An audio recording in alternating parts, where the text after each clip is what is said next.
tí mo jí o mo bá gbé níbi títí fọmọ tiẹ̀ lọ́mú ó yẹ jẹ́ lọ́lé alẹ́gbẹ́lẹ́yẹ òní lọ́jọ́ ìbí baby of that family happy birthday Jeremiah the gallant boy ìmọ́lẹ̀ ayọ̀ the birthday boy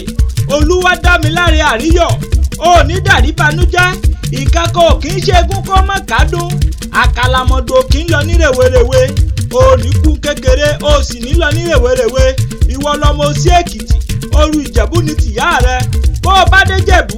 jẹ́ ó mọ̀ yé wọn pé wọ́n lọmọ Olúwa jẹbẹ́ ọmọ ẹkùn tí ń jẹran mímí ọmọ atẹnipa àlọ́ ó sànú elégbò ó fi èèwọ̀ dì í ọmọ lápùrú ọmọ ògbódòmísà ọmọ ewé dúdú òróòró ọmọ rọrọ àwùjá alẹ̀ ọmọ agẹmọ àjàyè bó o bá wá délé bàbá tó bí ọlọ́mọ yóò túmọ̀ yé wọn pé wọ́n lọmọ sí Èkìtì ọmọ láìkúnlẹ̀ àdéwúre ọmọ babalẹ́gúnyán káàdó gbèrìgbè mọ́ báyà àjẹsù ẹ má báwí ẹ má bàjá ojú ríro kọ́ èsì ìdálẹ̀ wọn ni ọmọ olóyè ìlú òsì àìwẹsẹ̀ kàsì àárọ̀ ẹni bá wẹsẹ̀ kàsì àárọ̀ ọ̀tọ̀mátíkálì yóò dẹni ẹbọ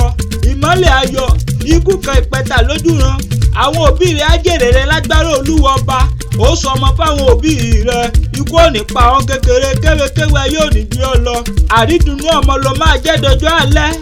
ọmọ abisu yáyáyá ọmọ abisu dọ̀rọ̀dọ̀rọ̀ lóko happy birthday o.